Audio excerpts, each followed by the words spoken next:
is because the word uncertainty, I find that word fascinating. We as human beings are looking for certainty, and we feel very comfortable when we are certain about something. In the power sector, uncertainty has a larger dimension. So, let's go through a couple of examples as to where I'm coming from. Right now, it's hot, the sun is shining, we are generating solar power. All of a sudden, there's a mango shower, and it rains, and the generation of solar power drops. I didn't know this will happen. I tried to find out. And then, how long will it remain? And then by the time the clouds go, it's around 4:35, and the solar energy level has gone down.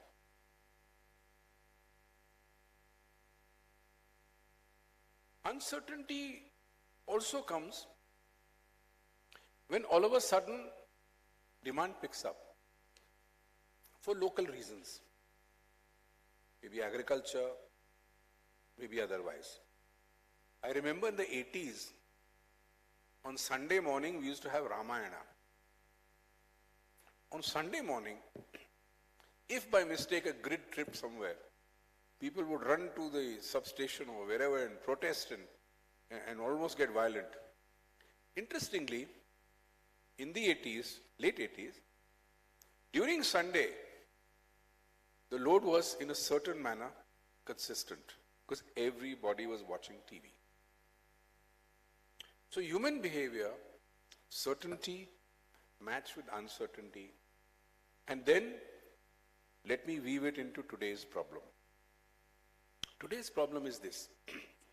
If I schedule 100 megawatts and all of a sudden there is an increase in demand, I end up paying a penalty. If for some reason there is a crash in the load, for reasons which are not my fault, I again pay a penalty for underdraw. So schedule is very important.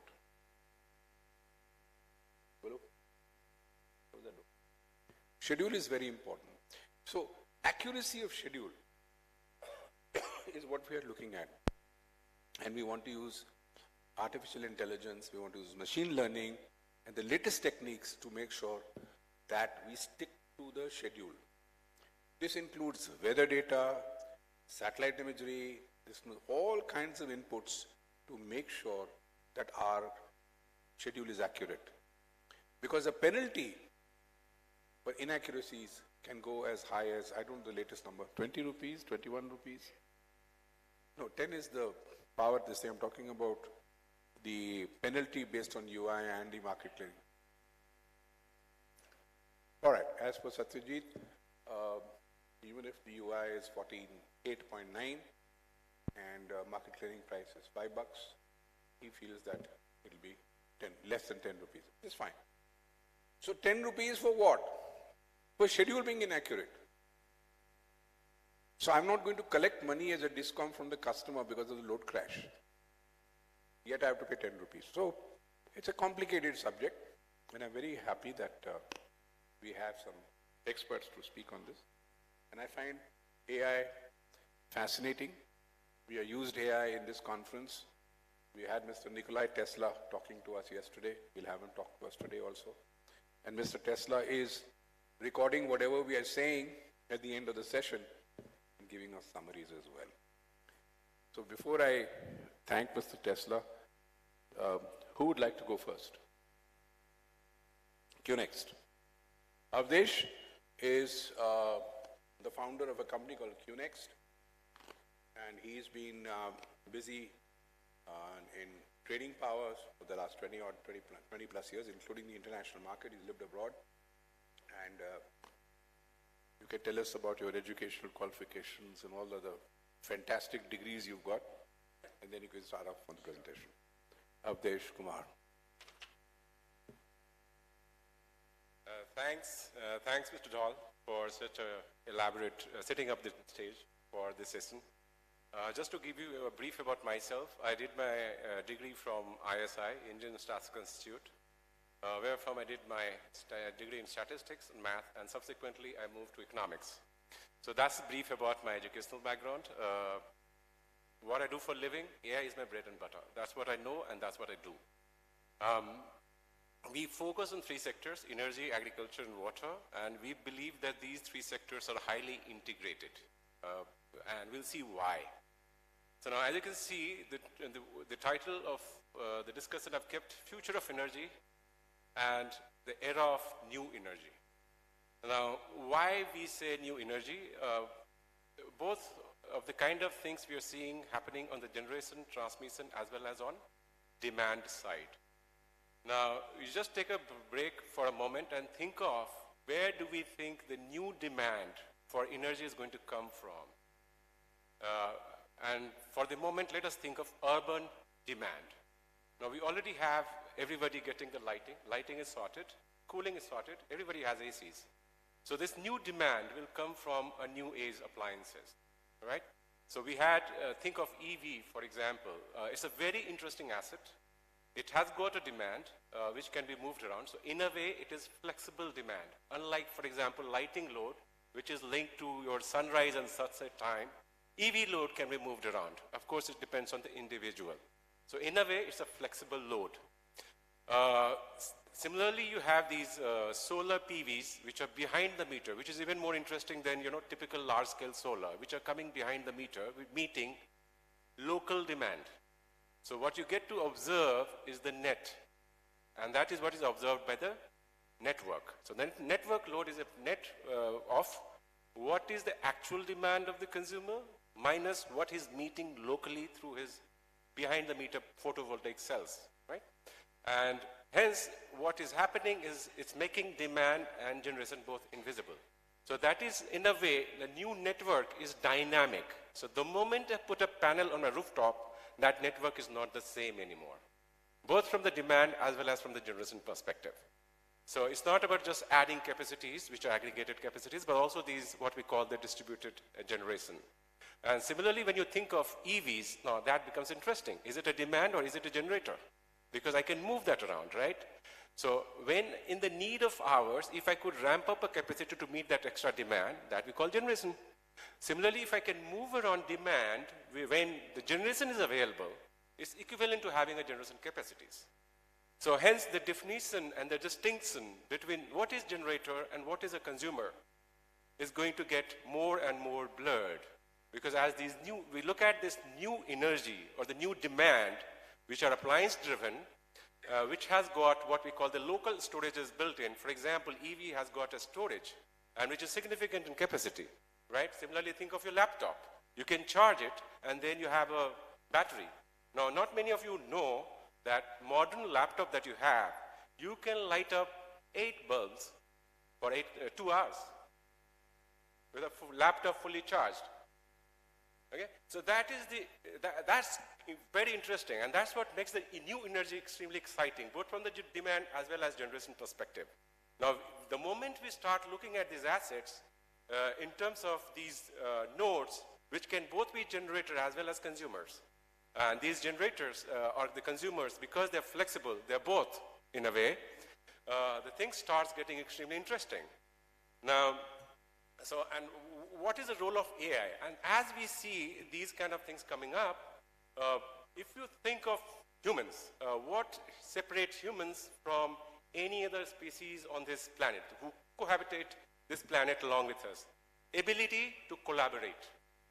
Our ability to collaborate is what makes us different from other animals, and that's what makes us achieve extraordinary things. Now, when you think from the utility perspective, it is again a collaboration. So you have generation, you have demand. If there's a handshake which is perfect, there will be no deviations, and there will be no DSM. Now, just because we don't have that perfect collaboration or you have deviations. So we don't know what our demands are. Of course, we have forecasting and so on and so forth. So each of the utilities today will have some form of ability to forecast their demand. Similarly, you have these generators. A regulator says that you can't deviate, so you have to give a schedule on a day-ahead basis. That means if I'm a solar generator, I need to generate a forecast for day-ahead basis, and share that with the grid operator. And grid operator is then going to monitor what is the schedule given on a day-ahead basis, and then on real time, what was actual generated. And if there's a difference, there's a deviation which will be penalized, right? There could be DSM. I'm not going to get into the rates of it because that'll get it boring, but nevertheless, there's a deviation, hence there's a charge or a penalty. Similarly, from the demand side, as a distribution companies, my business is actually buying and selling power. I buy power on behalf of my end consumers, which could be, which is a very interesting mix of domestic consumers, industrial, commercial, and so on and so forth. We're aggregating their demand and sourcing power for them. That's my business, to be honest, as a distributor. I'm buying and selling power. I'm selling to my end consumers. So in a way, all my end consumers have got an option with me. I'm just digressing a minute, so think of it. If I have a meter installed at my house, what it does, it gives me a freedom to switch on and switch off any one that I wish. So I can switch on my lighting load, and then there's a demand for lights. I can switch on my ACs, which will generate cooling demand. I can switch on my appliances, for example, washing machine, it will have a load. And because I have a meter, I have a right to switch on and off as per my wish and my whims and fancies. Now, some of my demands are what we call fixed, some of the demands are flexible. And so when you talk about this flexible part of the demand, that's what makes the new energy very interesting. And EV is going to be one big part of it. So now, moving on to that, when you look at, hence, a distribution company, what is the problem that they're dealing with? At any given point in time, they'll have certain very simple decisions to make, which looks very simple. That is, okay, what is my demand? What are the sources of generation wherefrom I can meet that demand? And these demands are typically divided into every 15-minute blocks. So in a day, you have 96 blocks. So for each of these 96 blocks, I need to know what is going to be the demand and what are the available sources, how much of it I'm able to meet through my own sources, and then there could be a leftover, which I may go to the market for. For example, we have IEX and PXIL, where one can buy or sell power on day-ahead basis, on an intraday basis, and so on and so forth. So there's a market which is nothing but aggregating all the capacities and making it available for those who are in deficit, and similarly allow those who are in surplus to sell through that market, right, through that terminal. So suddenly you have one more source of power, which is market. Now, market is again an intermittent source of power. It is volatile both in terms of how much of volume will be available, at the same time at what price that volume will be available. Similarly, when you look at all my generations, you have conventional, then you have renewal. Now, renewals are intermittent in nature, and hence you need to, again, be able to forecast.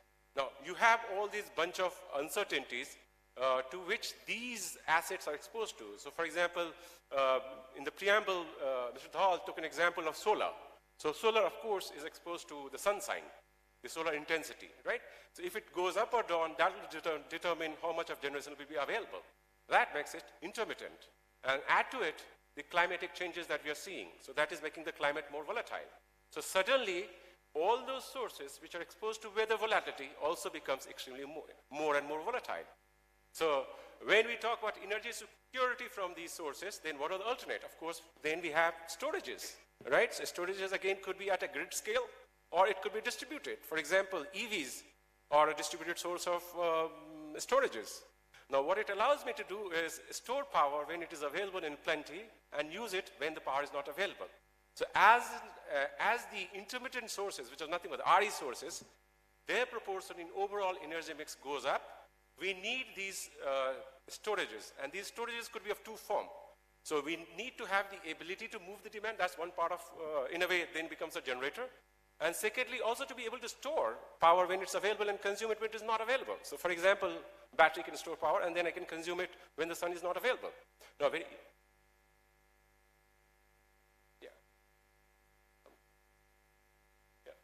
So,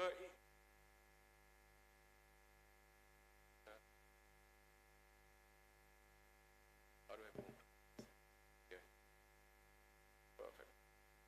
Yeah. Yeah. So just quickly jump to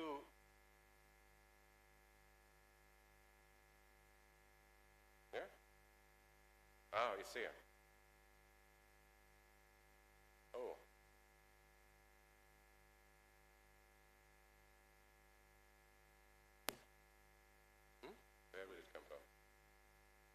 this side, no? That's this side. Yeah.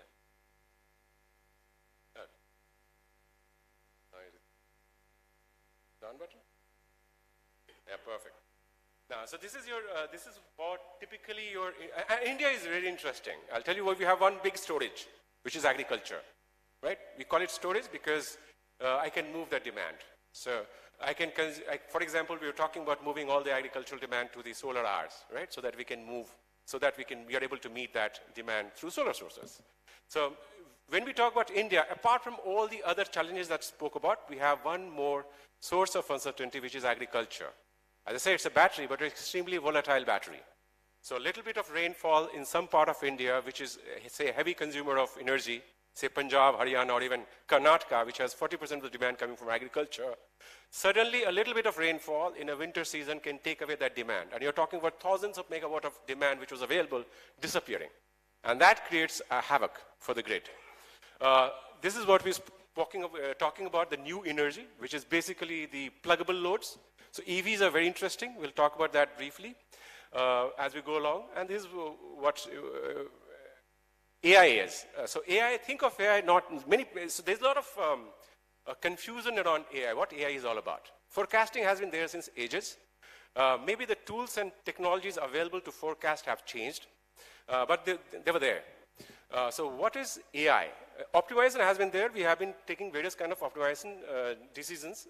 AI is nothing but, you think of it as an intelligent machine which orchestrates across all sources of uncertainties that you may have, and then come up with an optimal decisions and bring down the losses, which could be because of the deviations or the market. Now, we were talking about EVs. What EV does is quite interesting, and there are already models which are evolving. Now, EV, because it has got a battery which has got enough storage, a typical EV can run for about 450 kilometers for one charge.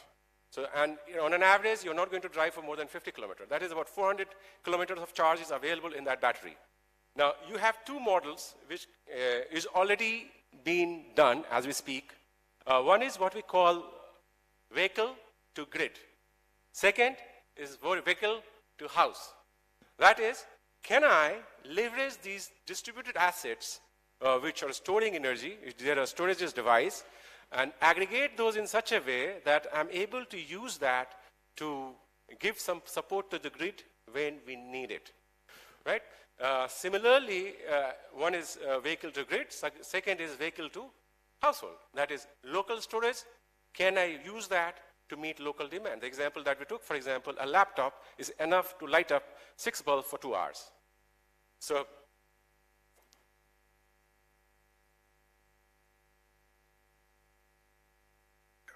anyways, rush through these. So V2C and V2V. And then, of course, we spoke about the energy mix, which is making the whole grid volatile and so on.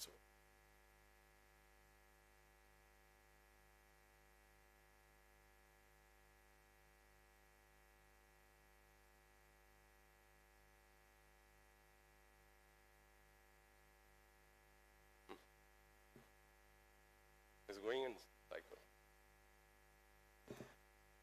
Going. Okay. Yeah.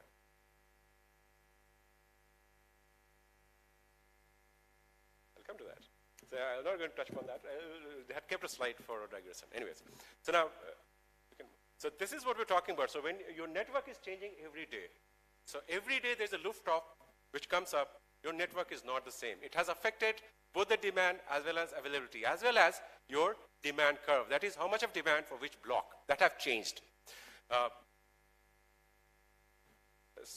And how does AI help us? So now, one is, can we monitor these assets which are under net metering? The answer is yes, we can. Now, am I going to install meters for each of these PVs? So that is, suddenly the household will have meters, 2 meters instead of one. One to monitor how much of solar was being generated, and the other is how much actually he consumed. And then looking at the net. Answer is no. We can actually, if we can map all the solar assets and georeference them, then we can link it to weather conditions. And even if I don't have real-time data available, we can impute them and understand how much the aggregated energy is available from such distributed sources. So that's just one component. Keep moving.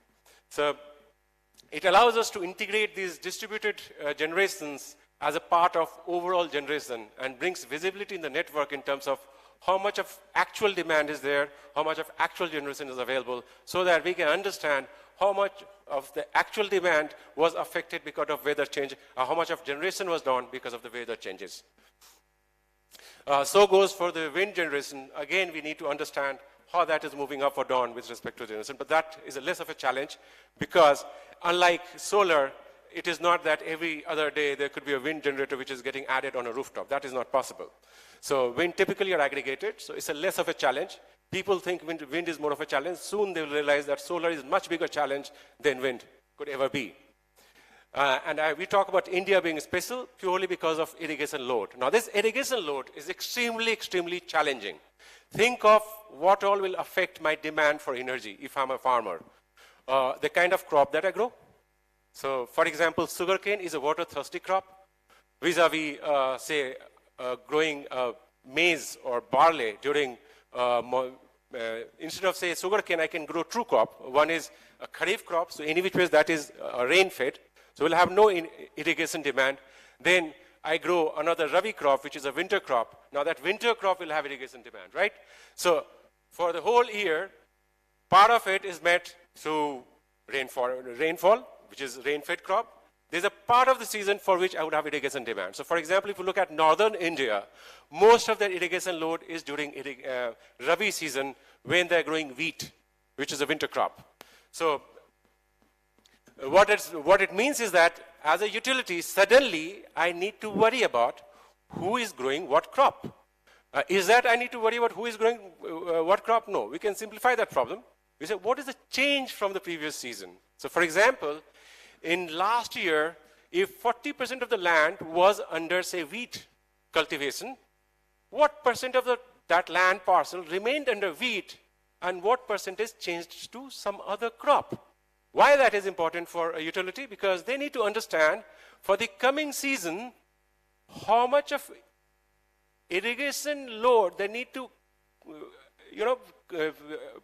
consider while they're doing their power adequacy for the demand so that they're able to meet the end consumer's demand. Now suddenly, say for example, there's a large number of customers who have migrated to irrigation heavy crop. That means from the previous season, because of this crop migration, suddenly the demand will go up from the agri consumers. And we may have deficits because we didn't foresee that. And vice versa. Similarly, if a lot of people are moving away from water-thirsty crop to less water-intensive crop, would mean from that cluster, demand is going to come down.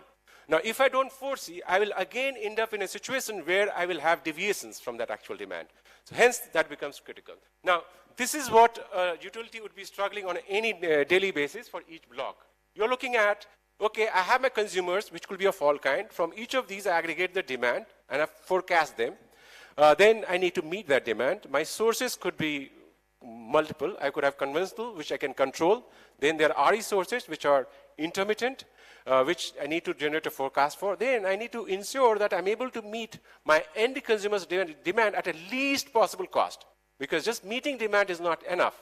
So for example, take a case where all the utilities are doing on a daily basis, right? So for example, if say the market price is below the variable cost of one of my conventional generator, then rather procure the power from the market and back down my generator and run it at minimum technical limit, right? So these are optimization problems, which we are doing it any which ways. But then it allows me to bring down the overall cost of power.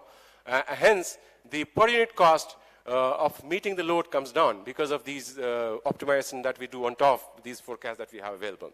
Now, and here, as you can imagine, all of these will have a critical role to play. Visibility on how much of distributed generation, visibility on RE assets, that is how much of RE generation is likely to be available, how much of conventional sources, less of a challenge because that is well within our control. Then of course the market, what is going to be the prices, at what price, how much of volume can potentially be cleared because it's not known a priori. So these are known post facto. Sure. So in a nutshell, you have a multitude of challenges and you have sources of uncertainties which are increasing every day. And those sources of uncertainties are only growing in terms of their volatility, also because of the climatic change. So thank you so much for your patience.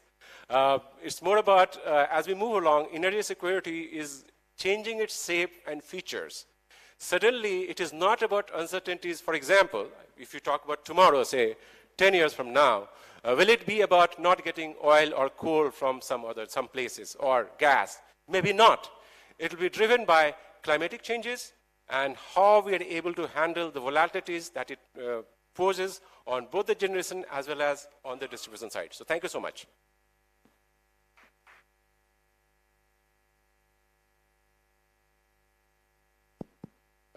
We're going to now have Mr. Vivek Sharma, who is the head of strategy for Adani's. Please share your thoughts on artificial intelligence, how DISTOMs can save power, and also your thoughts on the use of SAS, because that's the audience has asked me to specifically take your comments since you use SAS in Bombay, Adani's Bombay. Thanks. I'm back with another session. It's slightly different than what I discussed in the previous session. I think the previous speaker has quite clearly highlighted the need to include AI or technology within the energy space. And I'll give you some cases globally and in India, and also what at Adani we are doing.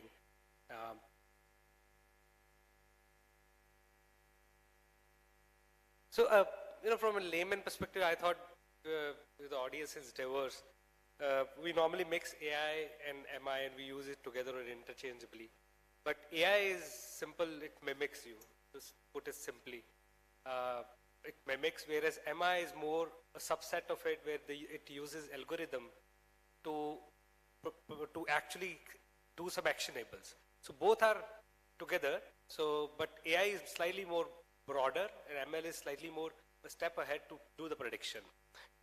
It of course uses the past learning behavior, and based on that it predicts the future. I know this year the income tax department also has used AI, and one example was that, which we were discussing in office, that if you are paying a HR through your PAN and you have a PAN number and the receiver also have a PAN, so AI will quickly pick and can do the check, and they've done that this year, I heard, on a sample basis. But AI in the financial sector is already ahead. Your frauds, for frauds it is using it, bank frauds, it is using, even in healthcare now, healthcare, the diagnosis, they are using the past data. Based on that, they are trying to give what could be the best first 3 items could be done based on the past data. Of course, in the entire thing, the critical thing is that you should have the ability or the technology to gather the data. If it is not there, AI ML does not start. So that's the principal requirement of data processing, data generation, and data distribution. This is just on what it is, but now I'll just go to some global scenario. So globally, it is revolutionized. And already in the West, it has been used in one form or another. It was normally used as Excel-based prediction, gradually it is econometric modeling, but now it is completely tech-based modeling, what they do, what they call it data analyticals or digitization. So you will see there that AI is used, for example, monitoring of T&D lines, which are AI powered. There is a sensors there, and that on a regular basis, all the lines are connected with IoTs, I call multiple devices, and they give and regularly throws reports in terms of where, say, fault is there, or that kind of a thing. Similarly, blockchain, it is something used and experimented. Even in India, to my surprise, in UP, they are trying to use for solar rooftop, where one consumer or other consumer would be aware, if they have a surplus or negative, and accordingly one can do an actionable around it. So the idea here is to get the right information and right data and use required technology to capture that. And once it is captured, then you can do a lot of things predictably. So all of the things which I'm going to discuss is more predictive in nature. You're doing it proactively than doing it post facto. So for example, in Adani has a Enoch facility where all the transmission assets, the large ones, are completely unmanned, and we do their predictive maintenance also through technology and MI. And I'll just go to the next, just to tell you the benefits in terms of consumer simple benefits, and I'll show an app also which one has developed, where there will be, for example, in mobile you get your alert in terms of how much is your data is available or how much you need to pay. So similarly in this, once we have smart meter in place in India, you can do bill projection, you can do your pair comparison, you can do, the next door neighborhood is consuming 1,000 rupees of power, you are using say 1,200. So this kind of data it will give you budget alerts. In a month, if you have a budget or a postpaid, say this much of power consumption, I don't want to do more. So this is on the consumer side benefit. If you connect it with their appliances, they will also tell you where to, and they will take your consent whether to, stop the usage of that compliance, or they will give you alert that your usage has increased, and this will lead to your bill getting exceeded. So especially for demand side and also time of day, it can dovetail and could be important tool which could be used. For the utility entity, it provides one insight to each consumer how their consumption pattern is and what kind of appliances they are using. It provides automatic energy audit on a real-time basis. Right now we do energy audit, which is a process on its own. Here, if we have smart meter, everything is, other the technology pieces are there, the energy audit itself will be on the real-time basis. And the reports also will come on a regular basis. It can help in doing a peak management. For example, I know this set of consumer, there is a pattern which of higher consumption. One, I will try to do from the consumer side to reduce that consumption by giving them alerts. Plus, on my side, I will try to manage my supply on an every 50-minute basis. To some extent, what he mentioned was more on the agriculture side, where the entire pockets of load is gathered, and based on that, the analysis is done. But the machine learning or AI will be similar here also. The critical, I think, also is on the leakage side. So real-time consumption data, suppose I have a textile industry, I have say 10 consumers, I will know on an average per whatever their production capacity is, it should be this much. If somebody suddenly is consuming less, so this alert will come, which means there is a possibility of a commercial loss happening. So this is something which is done where the real-time consumption data and temper alerts comes. Temper alerts is there in, I think right now for a large consumer, but smart meter with the sensors being there, any tempering will also be get detected. On the lines, on the grid, one can have a drone-based regular monitoring in terms of loss reduction. It can also, predict based on certain sensors being there.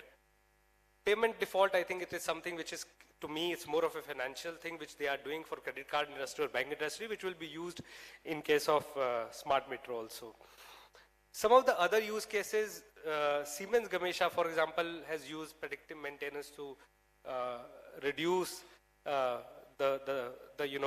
increase overall 5% production. So there are many preemptive maintenance used for different cases. We are also using for our wind machines, trying to do wind predictive maintenance. For transmission, I already mentioned. For solar, we are using robotic cleaning and predictive maintenance. So all have certain degree of past data, AI, and then later as with the machine learning, they can improve this further. From Indian context, I think credit goes to the government of India in terms of some of the announcements, especially with regard to smart meter. I think this is going to be very, very important piece for the distribution sector and for the overall sectoral reform. And if we're able to optimally utilize, roll it out well, the DISCOM will actually get benefited in terms of loss reduction. And I'll be now a little more specific. I don't want to talk about these numbers. I think we all are aware on the existing scenario. But yes, some of the DISCOM still are high loss category. So, those could be one of the one which will see better benefit if they adopt smart meter and technology to reduce their losses. Vivek, yeah. I have a question. Yes. If you can go back to that slide. what do we do for cyber attacks and hacking? Now you have a smart meter, Yeah. which is hackable. No, so I think everything comes with a cost. So as the technology we are using, whether in our business or any entity which has heavy on data, they have to have separate cybersecurity attack solutions, which is cyber walls and other stuff. So that comes along with the package. So you can't, have something like this without having that cyber walls. So this is what you made point is the important point for all the use cases. In fact, for us also, whether we talk about the, we getting the bank's fraud or any fraud which we were talking about, all hackings are everywhere. As we use more, it will become more and more problematic. There's no doubt on that. But that is keep on updating and keep on doing something around it. That's why I mentioned, I think in the later slide, we have done that also along with it to ensure data is not leaked. No, reason why I asked you this is because IPPI worked with NCIIPC for 3 years. And we found it very frustrating that we could not get through to the electrical engineers because they come from a different universe.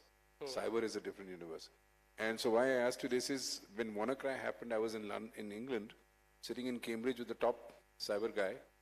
And I said, what is your advice to us? Because we use, Chinese relays because they were cheapest. They're in the system. And he said, you know what, be nice to the Chinese.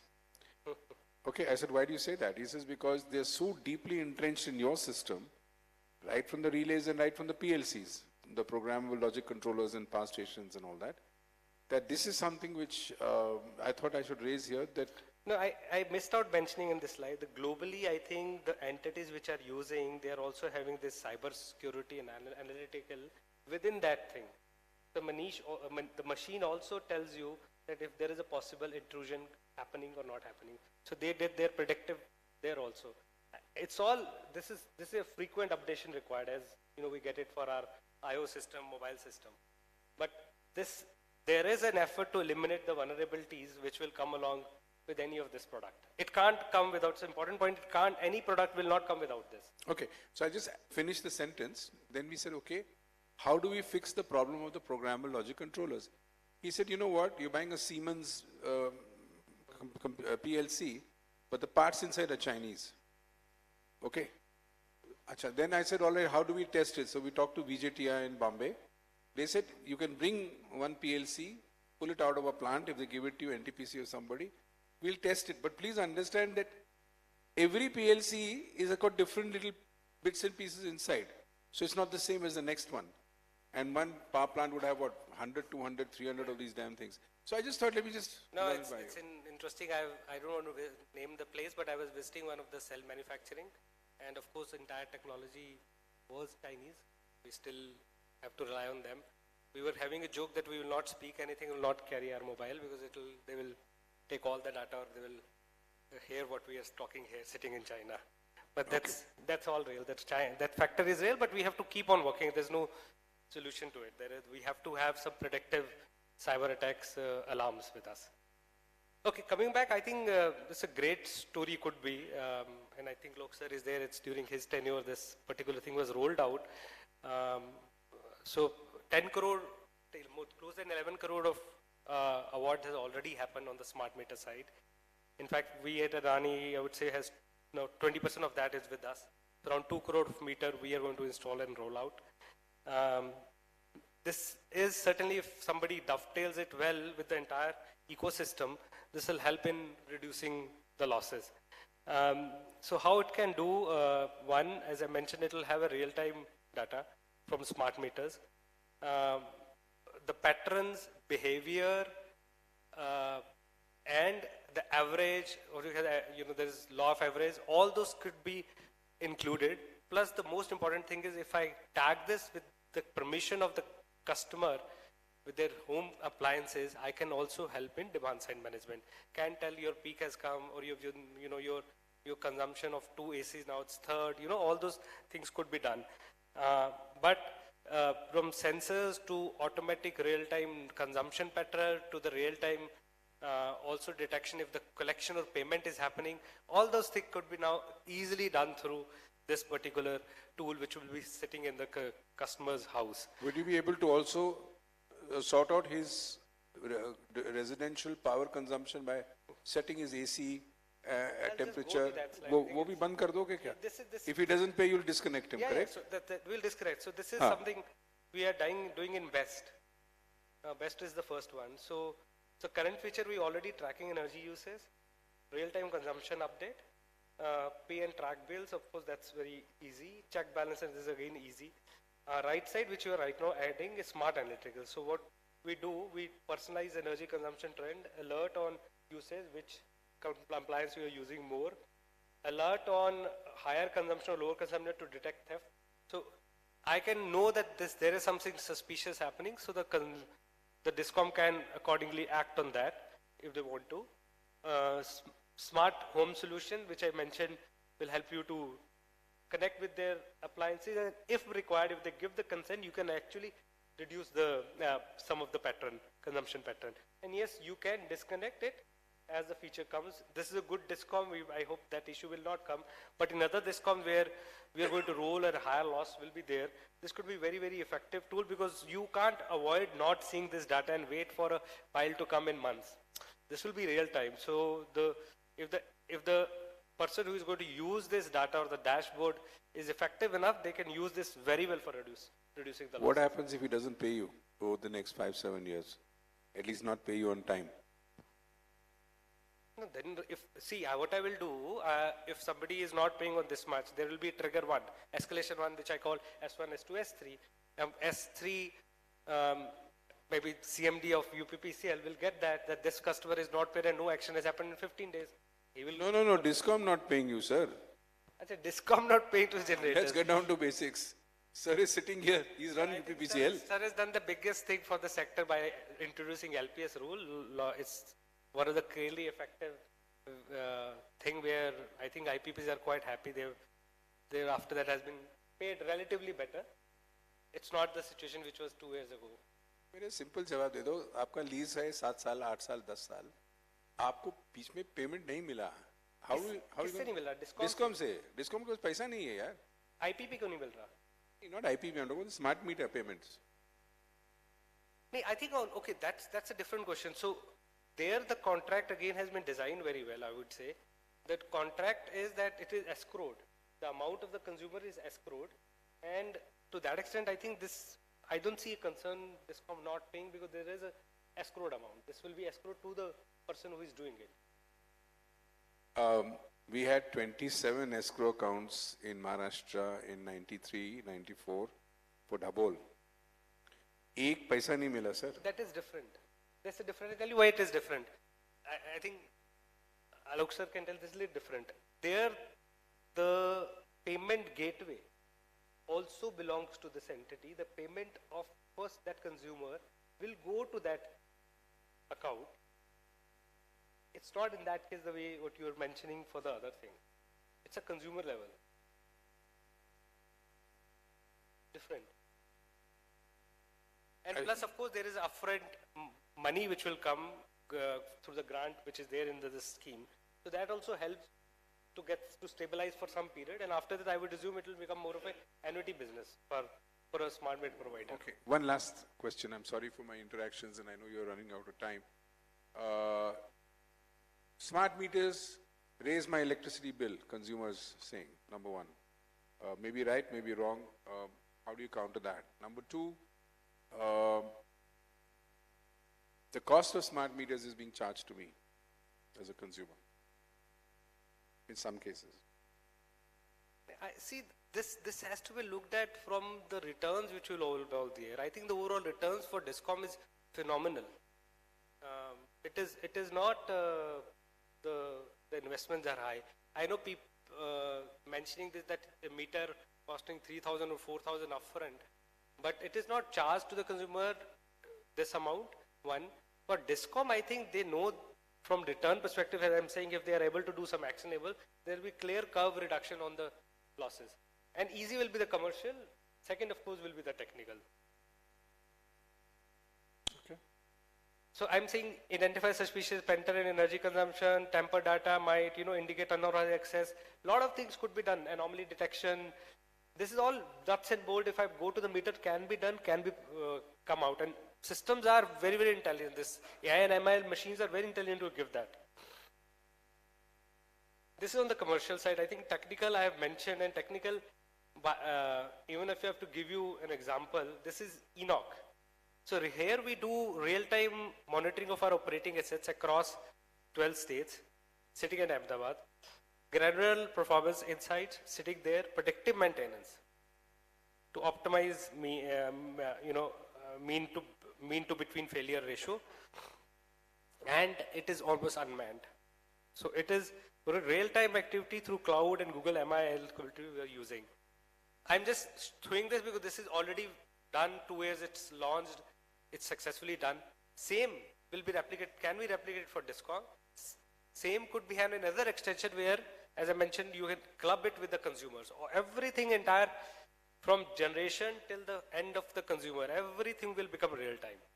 The flow of electrons could be detected through on a real time basis. In fact, the app which we are also developing, thinking to develop, when we get into parallel license, there also we are trying to give, or a CNA consumer, we are giving a real time option to them which set of consumption or which set of green you want, how much green you want. And based on that, we'll give them the solution. Okay. I think as we move along, something which we don't think is, we believe right now is going to happen in this sector, especially through the technology. No, I believe, I think what he presented, maybe. Vivek, let me clarify. I believe that all discounts will be cash rich and they will pay bills on time. That I believe in firmly. On the coal side, just to give one more thing, on the thermal side also we are using and trying to use through Project Beacon, we call it. There we are doing fuel management and fuel nickel management through machines. Then we have a Project Dristi. There we are using predictive and performance, predictive maintenance. So this why simple fire sensor, smoke detection, preemptive, those small pieces of intelligence which is more predictive is already in place. For green, we are using significant amount of AI and MI for O&M, and for the AEML, which is again a distribution entity in Mumbai, there most of our systems are all tech-oriented, all are real-time, because smart meter we have already rolled out there. So the results are quite clear that it helps the Discom even in their overall operation cost, and they can be very closer to the consumer. The consumer also gets a service which is not there right now. So consumer can command a service in this process. So it's a win-win for all the set of chain of consumers. Clarification. Are you using drones in Mumbai? Not in Mumbai, but for the transmission lines outside, in unmanned area we're using. Okay.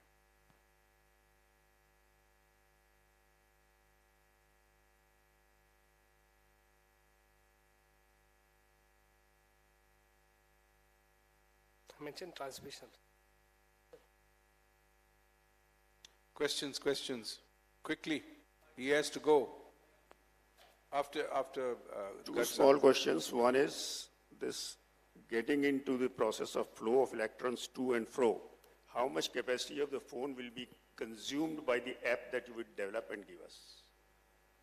Number two, Sorry, I didn't get the question. Second question, if somebody who is a hacker gets into my phone through the electricity route, what is the safety? So the second one, I think I mentioned, the one has to bring this along with that shield or the package which we call cybersecurity plasma, so which we have to cover and assure this doesn't happen. What you said is a vulnerability for any mobile app, not only for this. So the mobile Android system, or for that matter iPhone system, has to work. Along with that app, we have to also work along with that, the app which is getting used. But how much space of the phone it will occupy? No, space is not the concern because it will go to the cloud. This is all not space of mobile these days. This data, what you call all this data center which are mushrooming, and it's, I think, itself going to be one of the key energy guzzlers in India. The kind of data center requirement is unbelievable, because all the stuff which you are saying right now, they are all charging. iPhone will charge you 50 rupees a month to store iCloud. This is real. So all your files which were historically were kept in the Almira will be somewhere in the cloud. And the cloud will be sitting in the data center. तो आपका mobile का usage सिर्फ वही videos और जो आप movie देखेंगे उसी का होगा. This will all go to cloud. So that means to facilitate this, you are imposing another cost on me as No, a no, consumer. no. It won't be a cost. This cost, as I'm saying, is a change management or change thing which Discom has to do, which they anyway has to do a technology upgradation. It will be cost to them, but I'm again saying the returns will be far high.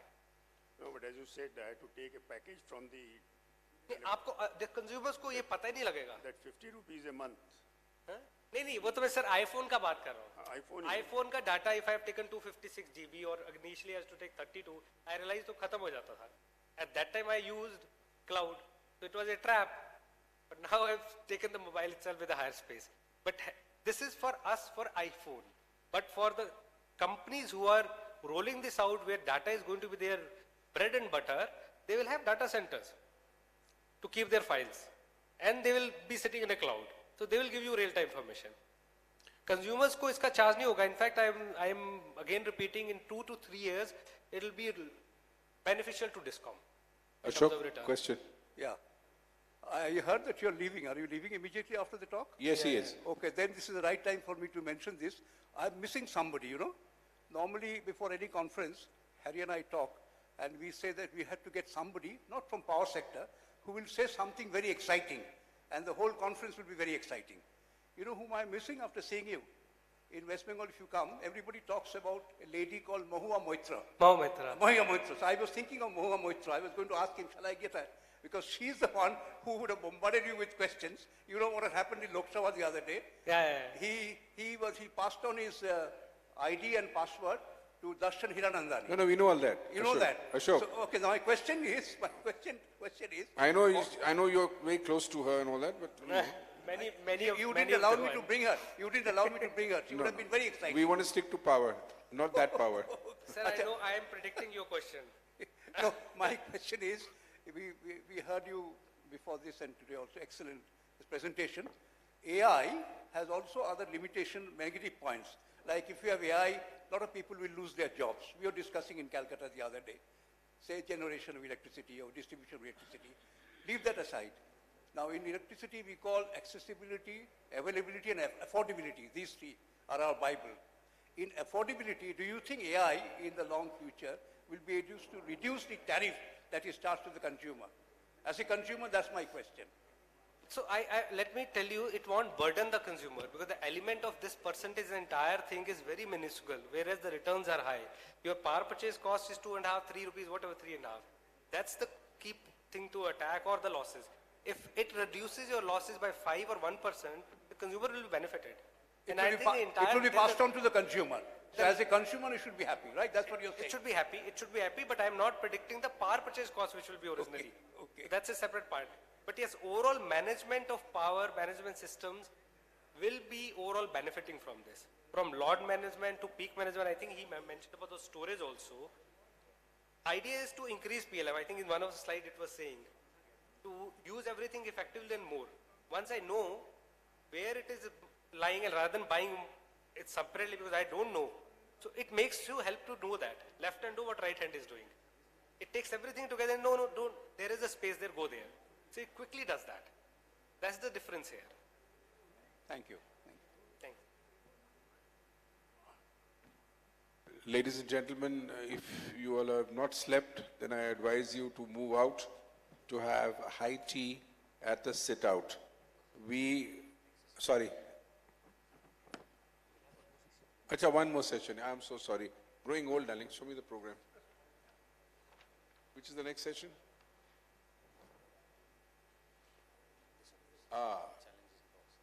Challenges in power sector regulation.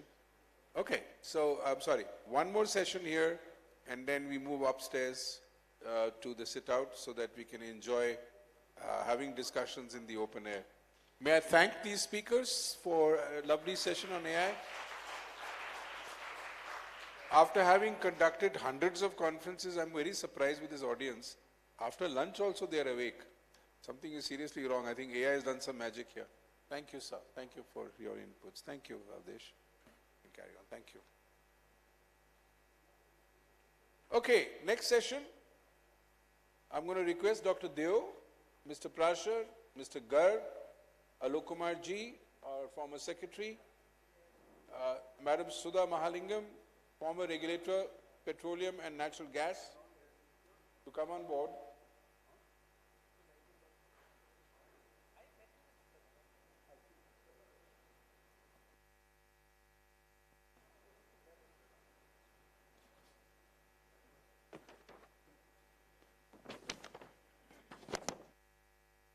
Ready, sir? Good afternoon, sir. आप सुबह क्यों नहीं आए? थोड़ा बहुत मजा आता है। अच्छा, मैं फोन करा।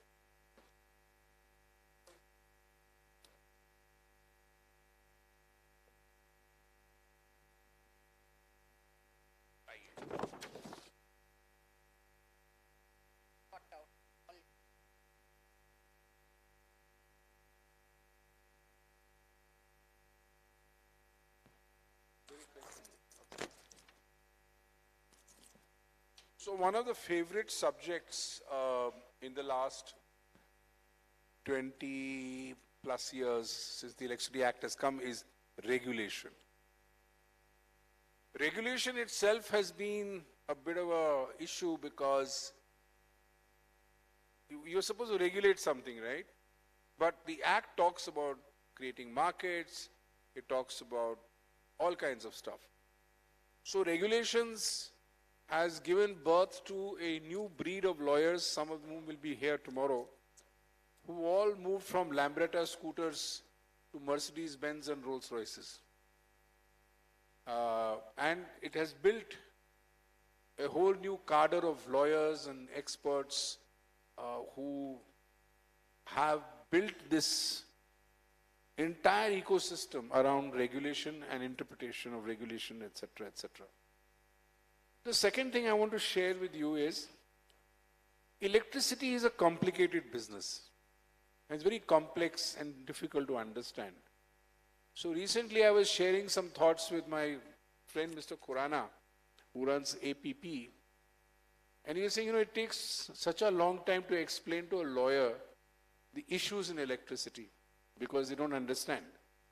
I said, yeah, Mr. Khurana, it gets even better because when you stand before a judge who has no clue about electricity and the lawyer starts arguing based on what brief he's received, can you imagine what result will come?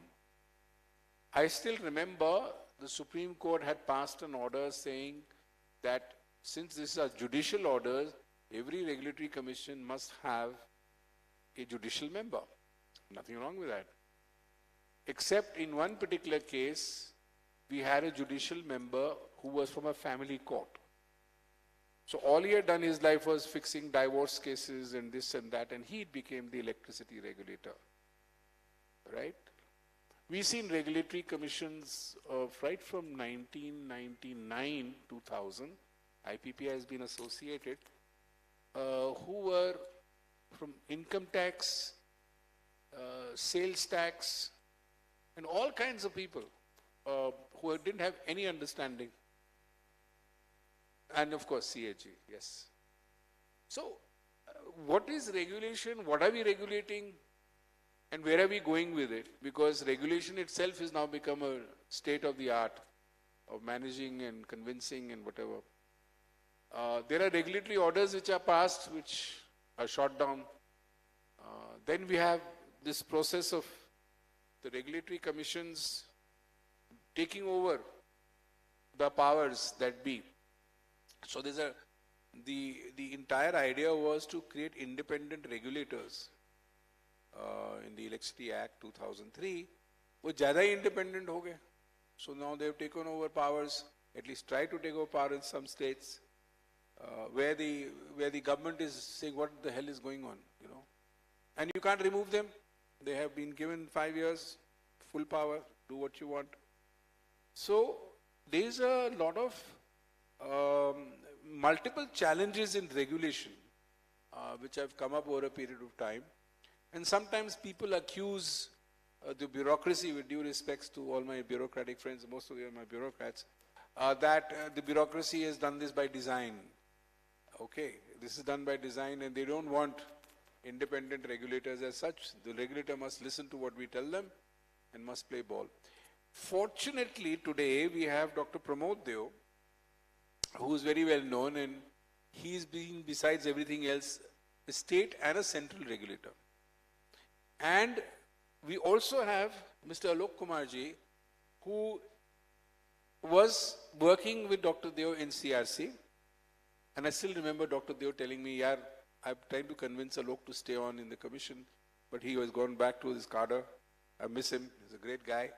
And he's just retired as the Secretary Power. So he's in regulation. He's headed something like UPPCL. He's headed Ministry of Power. He's retired. So interesting combination here. Another one is Sudha Mahalingam was one of the first few regulators in petroleum and natural gas. And so the interesting, shall we say, confluence or convergence between petroleum, natural gas, power is another area which required regulation. It's getting more and more integrated. Everyone now wants to restart their gas power plants. They want gas pricing. They keep yelling and complaining, GAIL gives us take or pay contract. Tumko lena hai lo, otherwise keep paying us.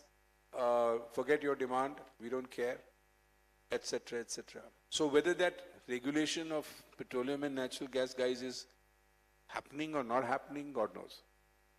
Mr. Prashar has formidable experience as the very senior head of actually dealing with these guys over a period of time and with these issues. And of course, we've heard him before on geopolitical issues as we go along. Mr. Garg has himself been a regulator. He looks very serious, but he's a great guy with a lot of sense of humor. But he's been a great regulator, the Joint Energy Regulatory Commission, if I'm not wrong, sir? JERC? Yes, sir. So this was something which was like the Maldives story, you know, they're different islands. So he was in charge of Goa, Dadra, Nagar Haveli, and something in the northeast, right? So Chandigarh, Andaman, and Lakshadweep. So it's even better. It's all over the place. I don't know where you held your meetings, but fine. I'm imagining you're flying all over the place. But great, he ran that. So we have fantastic regulators here going to tell us what were their experiences, what were their challenges, and where do they think we should be going to make sure that the power sector actually gets regulated while keeping in mind this challenge between market and regulation. As somebody said, sir, या तो हमें regulate करो या market दो. Regulate करना है तो private sector नहीं चाहिए. अगर private sector चाहिए तो give us markets. Can I hand over this to you, Dr. Deo, since you're the senior most? Thank you, Hari. Anyway, you have introduced all the panelists, so I don't have to do that. In fact, I will describe us. We are the ghosts from the past. To some extent, I'll make an exception of Mr. Alok Kumar, because he has just retired as Secretary Power, and he has done many things in Ministry of Power, which obviously everyone would like to know what is the intent of it, how does it change. If you go back, Electricity Act 2003, in fact, I was the regulator under the 98 Act. And 98 Act was simple. It was supposed to be only for tariff determination. There were other powers which could be given by the respective governments if they wanted to. Otherwise, there was no necessity. And anyway, it was realized that there was a need for a comprehensive law. So that's why we got the 2003 Act. And 2003 Act, if you see, is very simple. It doesn't talk about privatization or anything. It's only competition and choice. What it says is that over the 10-year framework is given, that 1 megawatt consumers will have a choice from whom to buy electricity. Complete choice they will be given. And then obviously they also had given option. you can bring it down even within the 10-year period to less than that. So, in any case, that is the intent of the law. The way it operated is completely different, and that is the political reality, because after all, we are dealing with power sector which is mostly controlled, managed by state governments. Because what are the DISCOM?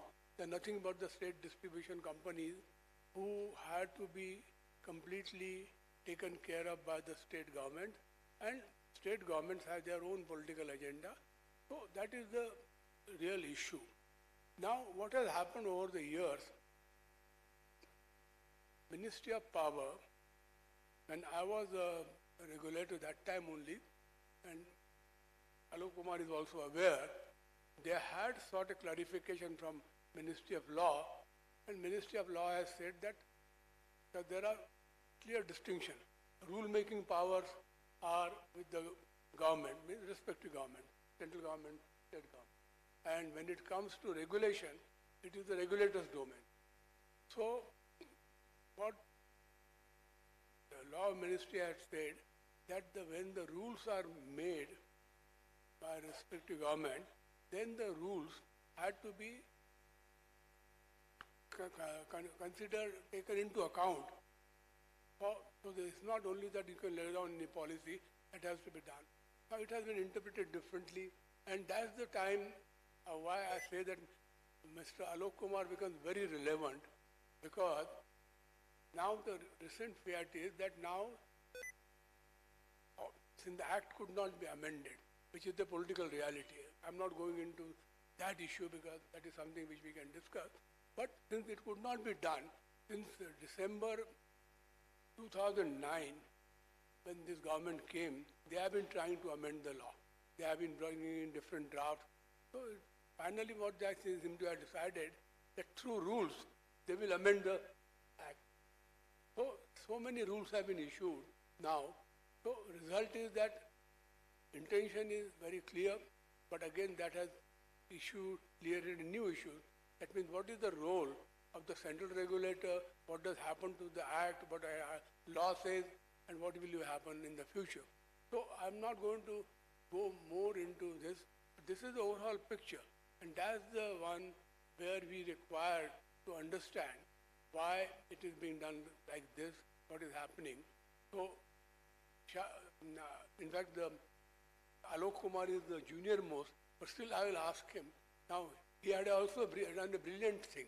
He has used Energy Conservation Act, which precedes Electricity Act. What had happened, both the acts were to come into effect more or less at the same time, but as the discussion with the states prolonged, etc., so Energy Conservation Act came before, and that act also is very funny. It had a provision that in case of any penalty, etc., to impose, it will be Electricity Regulatory Commission, which did not exist, which means they will come in future, they will have that authority. So this is something very interesting thing. I am aware of that. Many people may not know. Now, on the other hand, I know about we have a forum of Indian regulator. That's why with the petroleum, also we became, the issues which were being faced by there. So, Professor Sudha Mahalingam is completely familiar with that. She came, really she is the one not from government sector at all. She came from the journalism, academics. So, one cannot accuse her that we all are representing government or bureaucracy. So, I would request Alok Kumar to try to explain what is the intent, what are we going to do. If we cannot amend the act, can we completely change it and do what the intention was? Because by now what should have happened is that all the large consumers, which will be mainly the commercial industrial, they would have got open access, and state discoms would be left then only with agriculture and domestic consumers. Now, how do you cross-subsidize them? That's something which state government has to decide and which no state government can do. So that means, again, you are really living with an impossible situation. So that's why I thought that I would ask him to first, otherwise we will keep talking about our experiences. But what is the intent? How is the plan to go about that?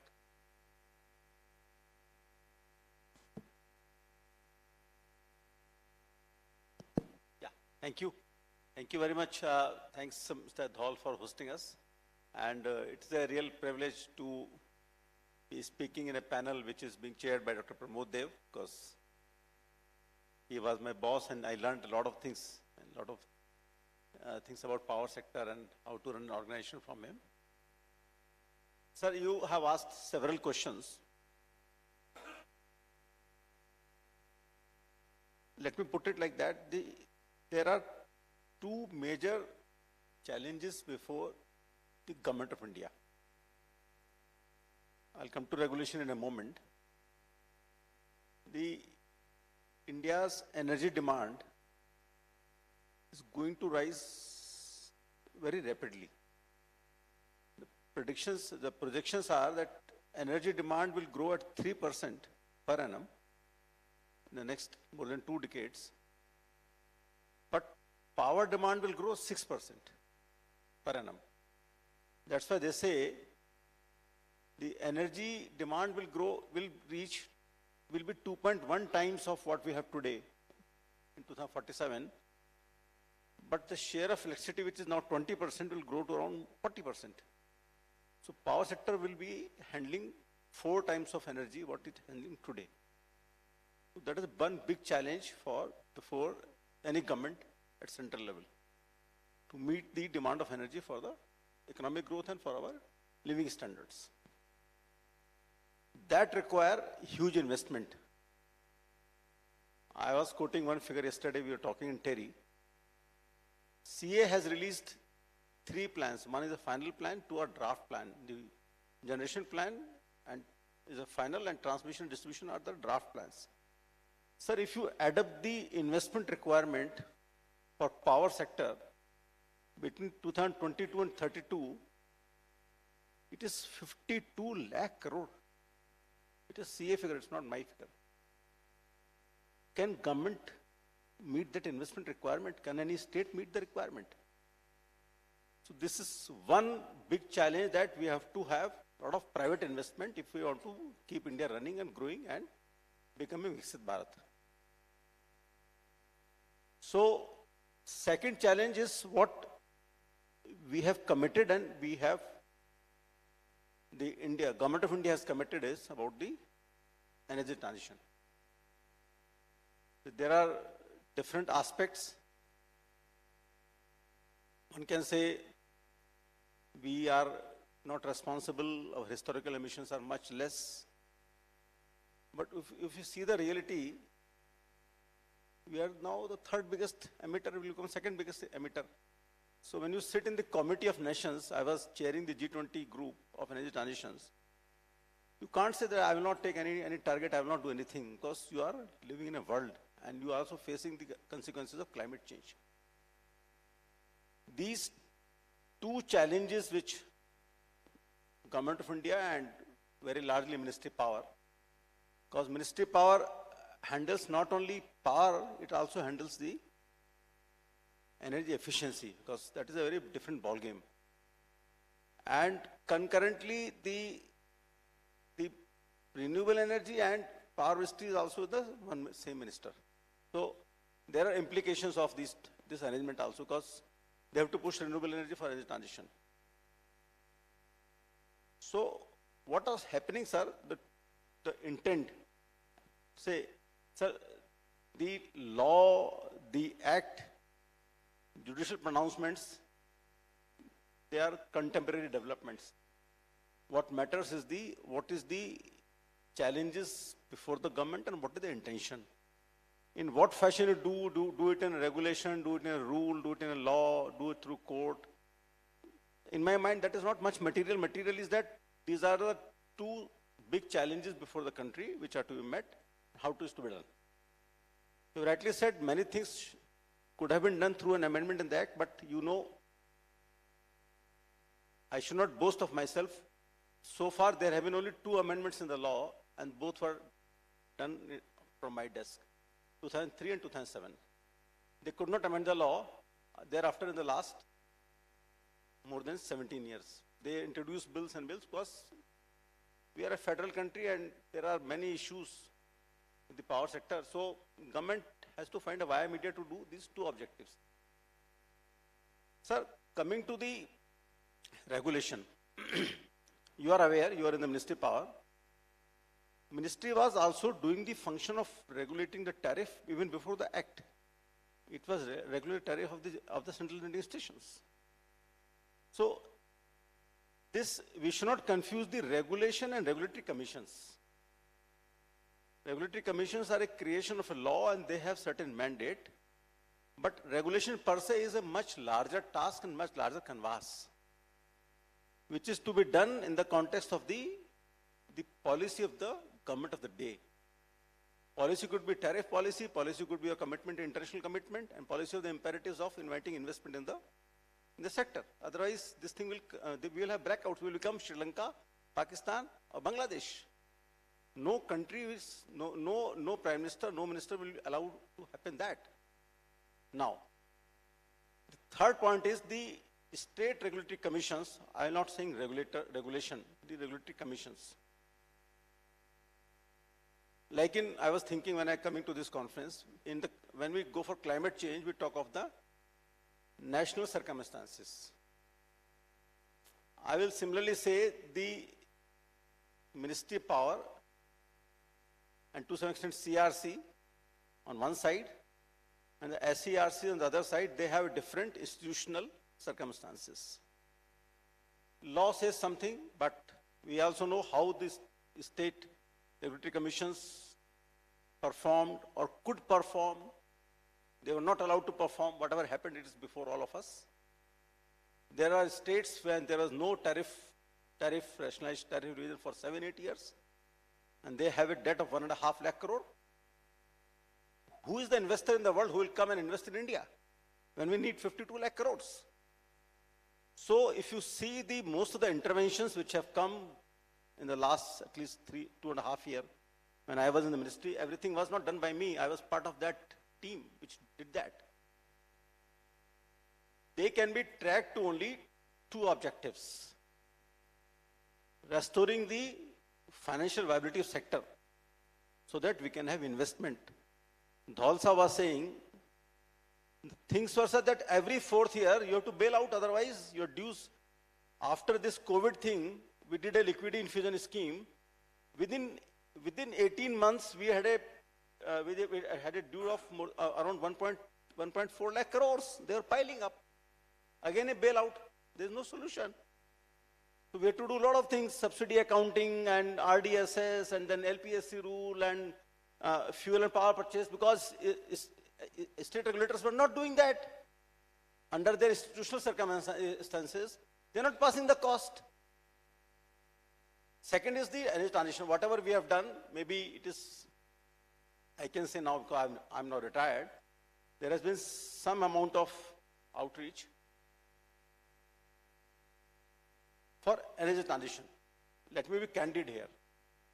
Many things should have been done or would have been done through budgetary support from Government of India. Your VGF or your subsidies and all. But given the context of India's economic status today and these imperatives, Government of India doesn't have the financial wherewithal to give that amount of subsidies, which US can give a $400 billion under the Inflation Reduction Act. It is impossible for India. So certain things have been done through pushing the RPOs, national RPOs, which SCRCs always resent, but they have been done. There have been also some initial push to solar PV scaling. We are all very happy about 2.5 rupee per unit, but it has been done by pushing up the waiver of transmission charge, and many other things were done, solar park subsidy and all, and pushing RPOs. So these are 2 important things which have driven all the initiatives. Legality, sir, as I have said, will be tested in the court of law. We are all sitting in here. The things were challenged, in LPSC was challenged. We fought in the courts and we succeeded, fortunately. Today I was reading in the statement given by the minister in the parliament. The dues which were 1.36 lakh crores have come down to now 49,000 crores in 18 months. You see the result. All the current dues are being paid. There may be some exception. I don't know how long we will be able to do this financial discipline. So there is a sort of the hanging of the power regulation of a state, which now, sir, your question, your escrows were not paid. Power has become now, power has gained very high utility for the political system also, for the citizens also. The Indian citizens of today are very different than what they were in 93. You have the power roasting and you see the newspaper next day. No government can afford. Bag, borrow, steal, they will bring the money, they'll pay to the generator. Same thing about the smart meter also. I'll say, once they realize the smart meter is like a smartphone, you can go hungry, but you can't go without a smartphone, I'm telling you today. Once you establish the utility of an appliance or an intervention, people will pay for it. People will pay for it. नाक रगड़ के देंगे sir. मैं यही कहना चाह रहा इसमें very very briefly that these were the two imperatives and all the interventions have been done. I have two small points to make because these are all very senior people and I have also learned from all of them. There are two important things, sir, which should be a high focus for the regulators. India will do a great service by pushing the time of day tariff and smart metering. We have been writing this time of day tariff and tariff policy since 2006, but regulators have been dragging their feet. India's energy transition cannot happen without TOD, effective TOD, and without TOD cannot happen without a smart meter. There is no question of its cost will bear. System will bear the cost. You can't imagine an India after 2030 without smart meters. One thing. Second thing which is very important is what Dev Saab was saying.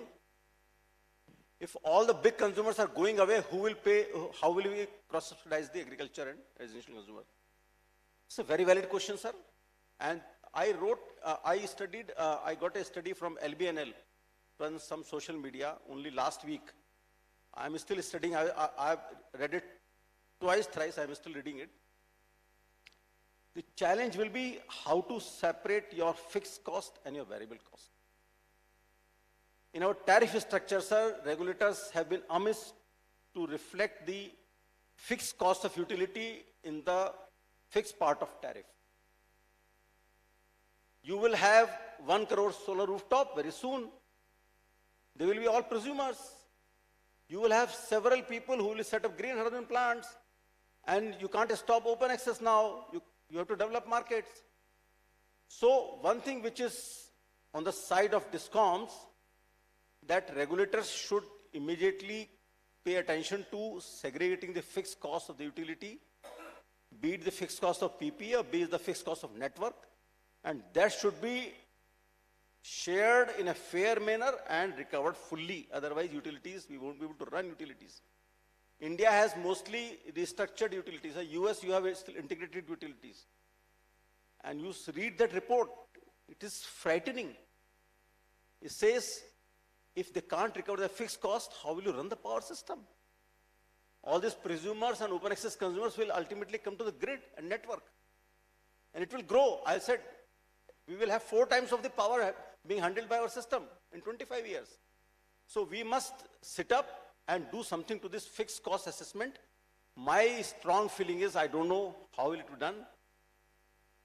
The fixed cost, the demand part, demand charges or contract charges, contract load charges, should be done in a fairly transparent and rational manner, and everybody should pay it fully, be it a presumer, be it open access consumer.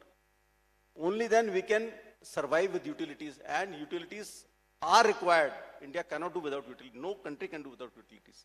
I will stop at this point. I will enjoy more of the question answers. Thank you very much. Thank you. So the issue is, all the compulsions that Alok has said, they are very valid. But the question is, India is a union of states.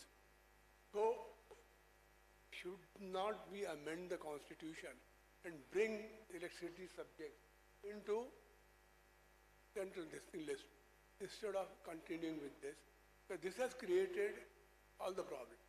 Now, this is the time I want to bring in Professor Sudha Mahalingam, because what happened in the Petroleum District Commission, actually, which happened actually even with the 2003 Act, they had given option to the respective governments to give those powers to the state commissions or the central commission, as the case may be.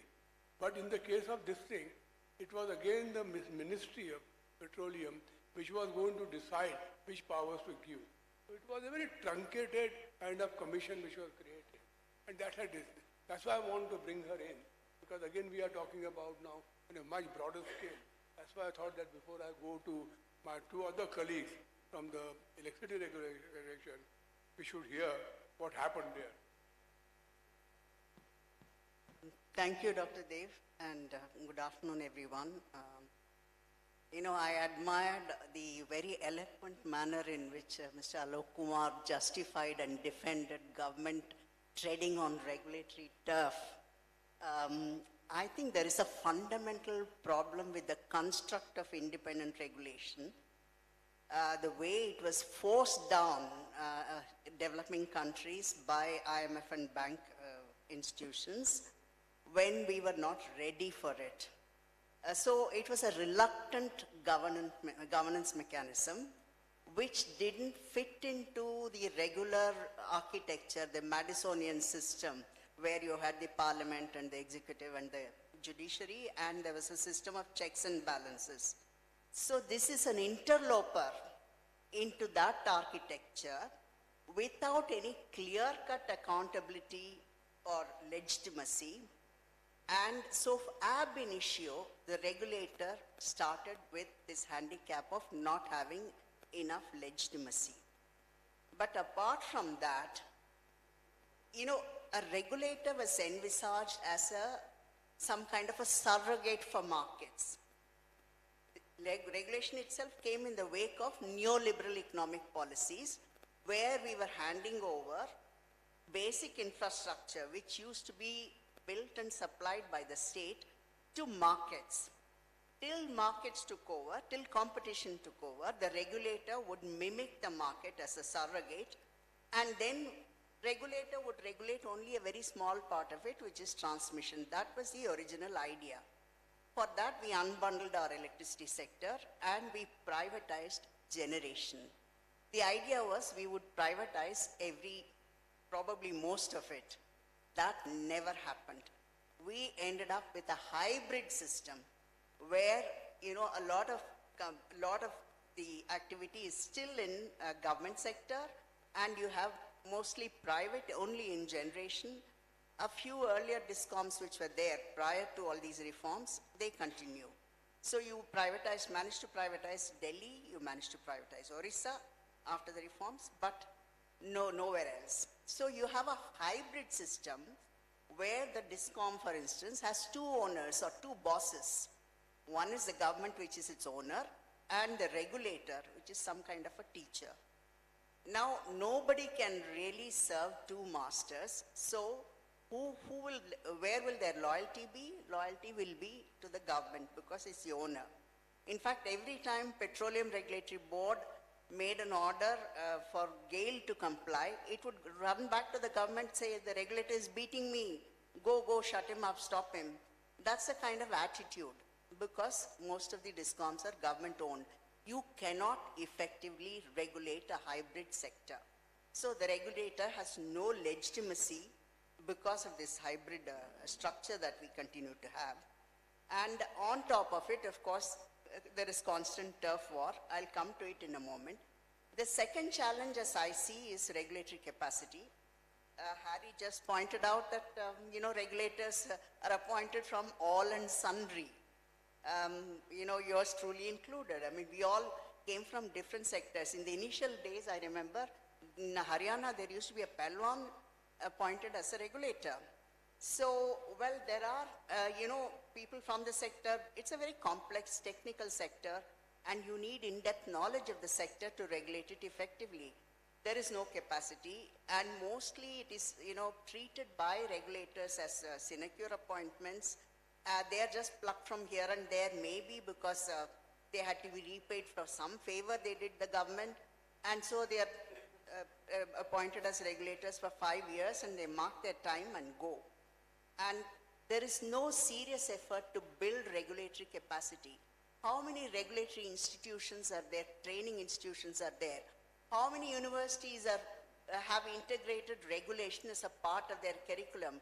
If I ask I'm a PhD, okay, if I ask my doctorate colleagues, they don't know what a regulator is. Nobody knows what a regulator is. Because there is no training, there is no capacity building, you just pick somebody up and put them there. So regulatory capacity needs to be strengthened. There is no effort to strengthen this.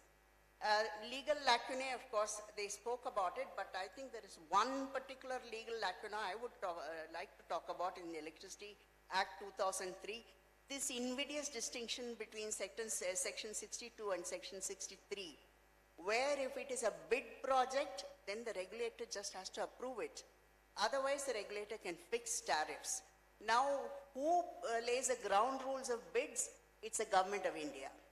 And in their wisdom, Government of India says, in a 25-year project, which can cost tens of thousands of crores, you can bid non-escalable, standardized, levelized single tariff to be paid for the entire 25-year period. Is it feasible? Is it conceivable that there will be no eventuality that will arise to upset this balance? So the bidders took advantage of these kind of rules and bid non-escalable, artificially low tariffs just to win the bid, because they knew they could come back for revision of tariff, manipulate the system and get away with it, which is what has happened, which is what I have discussed in my book, the book on energy regulation, which was published in October by Springer, where I have discussed landmark court cases where, especially on sanctity of contracts, on interpretation of contracts, because in the current system, all relationships between generation, transmission, distribution is done through a system of contracts, and enforcing those contracts is regulators' responsibility. The regulator is not able to do it, then there are disputes as a result. After that, it gets escalated to APTEL, and then it goes and ends up in the judiciary. Regulators were set up in the first place as experts. They were supposed to derive their legitimacy because of their expertise and their rule-based governance. Why does it end up in the Supreme Court, which has no clue in many cases? So I have examined many landmark cases, and I found in some cases regulators are clueless, in some cases APTEL is clueless, in some cases the Supreme Court is clueless. There is no harmony, standardization in the interpretation of something as basic as power purchase contracts, as basic as provisions of the law. There are different interpretations, diverse, conflicting, contradictory interpretations. So we need to standardize these, and we should also not have this distinction between section 62 and 63. The regulator should be able to vet it ab initio so that we don't land up with projects that are artificially lowly priced initially, but later on come up for revision. If that should be a regulatory responsibility. My last point on regulatory challenge is lack of accountability of regulators. As a regulator, who am I accountable to? I'm accountable only for my acts of commission, not for my acts of omission. So like bureaucrats, I would like to omit doing things. They have the single directive, and when no decision would be taken. Similarly, regulators are afraid of really acts of commission. And so they don't, what they do is, this regulatory assets get piled up. They don't see the viability of the DISCOM where the tariff has to match its annual expenditure. Regulators prefer to err in omission because then they are not liable. Regulatory accountability is very weak. They are hauled up before APTEL, all right, and Supreme Court, but regulators are not really there, and transparency is gone out of the window. They are like Central Information Commissioners. What is the function of CICs these days? How not to give out information. In the Regulatory Commission, I have seen how you play around with words to deny any information that is demanded under RTI. So regulators are just not accountable and they are not transparent enough. And my student who did a PhD in energy regulation, he had to sign a non-disclosure agreement with Karnataka regulator before he could get any data even for academic analysis. So if this is the state of regulation, this is the state of accountability, I don't see much future. The regulators have just simply become post boxes. And somebody mentioned rogue regulators. Yes, we had a petroleum regulator who sort of assumed all powers into his hands by having a compliant board. And then in another case, the government is constantly treading on the turf of regulators. It withholds key provisions of the Act. Section 16 of Petroleum Regulatory Act was never notified ab initio.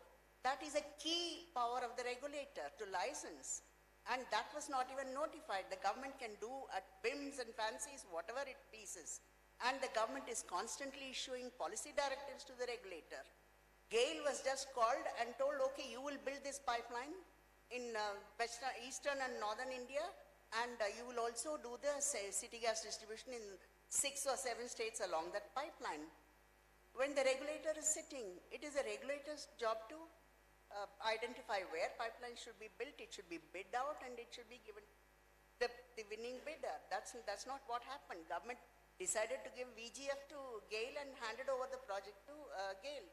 So constantly treading on the turf of regulator. So you don't want an independent regulator, you don't want an, and of course financial autonomy has been completely eroded, as Dr. Dev will tell you.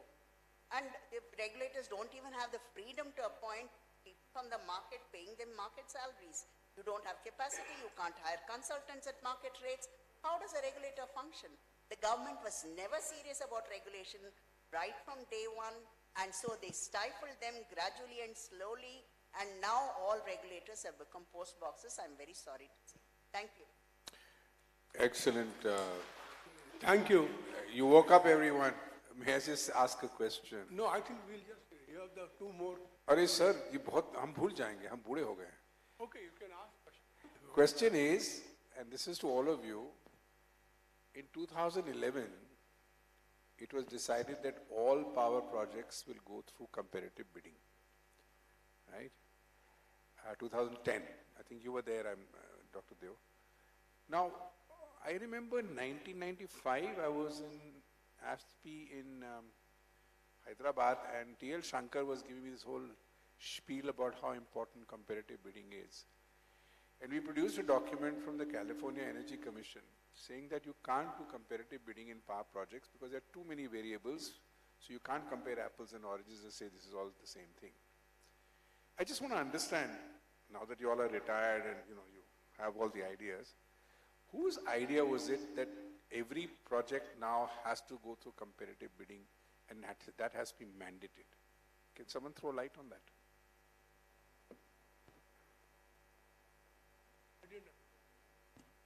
It's market economy, because markets throw up the most optimal solutions. I'll tell you what we did. In PNGRB, our mandate was to get a national gas grid built. So we called for expression of interest for people to come and build pipelines. We didn't specify where. Where all the expressions came for? We got about 6 or 7 expressions of interest from established companies to build all the pipelines in Gujarat. Because Gujarat market is already served, there is gas there, the consumers know gas, there is no market risk. They don't want to do in Jharkhand or, they don't want to do in other areas. So market knows best is the mantra of neoliberalism. And that is why competitive bidding has been mandated. So 62 should become irrelevant then, since we have this new mantra from neoliberalism. Okay. So anyway, now coming back to our electricity, because the electricity sector obviously is complicated, because it is in the concurrent list, and that's why we have problems. Obviously, the petroleum board obviously had this different problem, and again, the governments are very reluctant to give its power to independent regulator. That has been seen even, but under the 2003 Act, it was done. But after that, center felt helpless because they could not bring the state in line with what they have to do, which is really a genuine need of the nation. But the question is, how do you bring all the chief ministers on the same platform? Question comes is that who is going to fund that agriculture and also the cross-subsidization in the residential, high-end consumers funding the low-end consumer. How long can that continue? So those are the other issues, so let's not. So what I thought that in this context, she mentioned something very interesting, that a Palwan being appointed as the regulator in Haryana, and that Haryana, I had a very awkward time because that he was a state level wrestler and he was appointed, and I think only the chief minister must have told him that you have to obstruct the working of the commission. So anyway, that's what the chairman always used to complain. But it was most awkward for me because one of these our FOR fire meeting, he saw me in the gym, and after that he decided that I'm his guru. So he used to come and touch my feet every time we met. That was the most awkward situation in the chairman CRP I have faced, that somebody is declaring me as his guru. Particularly different. I just thought. So in fact, that's why I'll hand over to Mr. Prasha so he can tell. Because he succeeded, I think, that chairperson and then by no. So they was in we can keep talking about individuals, and Harry talked of lawyers appearing before the commissions. I handled interstate water disputes in the Supreme Court for 7 years. And we had a lawyer for the state of Haryana who was former Solicitor General of India. And we kept trying to explain to him the difference between cusics and MAF. And every time he will ask me how many cusics are there in one MAF. So this problem, there are only two professionals in the world, lawyers and judges. All others have limited field. Lawyers and judges have open field. There are no limits to their expertise. That apart, the fact remains, to me at least, and I have been speaking at this forum about it, that the financial condition of the power sector is determined by distribution. Distribution is the large base from which money flows upwards to the apex where there is the generator. And that money has not been flowing, and that is the primary reason for the financial base of the power sector. Repeatedly, Government of India infuses somebody, and then 10 years later we do the whole exercise again. And from very early times after the act, we have been talking of privatization of distribution sector. And that has not happened. If I am not wrong, 5 times the bill was introduced in the parliament and nothing happened. Last was, I think, 22, when a bill was introduced in the parliament and nothing happened. And nothing will happen because it's been said here, the state governments are not interested. The central government is part of the state governments in half the country. They have their own problems. We have frequent elections. In the morning session, we talked how this year of elections will impact the energy sector. So in India, every year is the year of election and it impacts the power sector. These are undeniable facts. We can go towards ideal and keep talking about it, but these are realities. The regulators have been hammered since the day they came, or even before that, because Haryana had a regulator under the old act also. We had Mr. Elawadi was a regulator before the act came. So these things have been talked about. There are good judicial officers, there are bad judicial officers, and there's no point in, I think, discussing that. The point remains, who will amend the act to privatize the distribution companies? And if the answer is no one, it will never be done. So I have an out-of-box idea. It may look silly, and forgive me for that. Why not authorize the regulators to make regulations for privatization in the Act? Make a small amendment in the duties of the regulator in the Act. Give an authority to the regulator to make regulations for privatization of distribution. Let the regulator and state government handle it. Regulators have made a lot of regulations in spite of all the hammering, which were not to the liking of the state governments. I have been doing it in Haryana, and they ordered the load dispatch center to reject all the open access applications, and that order was overruled. They went to the High Court and lost it. So there are cases where regulator has prevailed when there was a difference of opinion with the state government.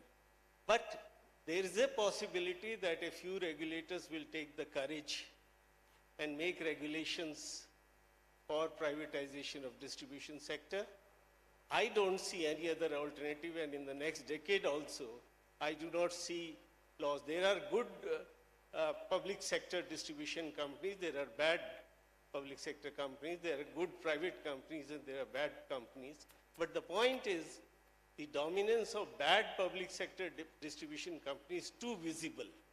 The bad companies dominate the distribution sector, the good companies are in a minority. And unless you sort out the problem at distribution level and the cash flow is improved to the generator, the problems of power sector, the financial problems of the power sector will not be solved. Thank you.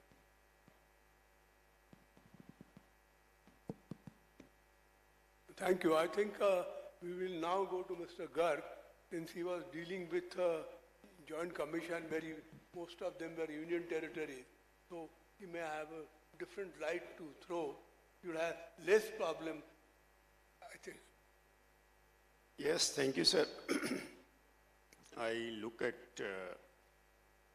regulation, how it came. And originally there was a socialist economy where everything will be given by the government. Then there was felt a need of the shortage of resources. So private sector has to come in. Once the private sector comes in, how to protect the consumer. And then there came the issue of intervention. Earlier it was government intervention, direct intervention, then it came through a regulatory intervention. Now this regulatory intervention in our country is different in different sectors.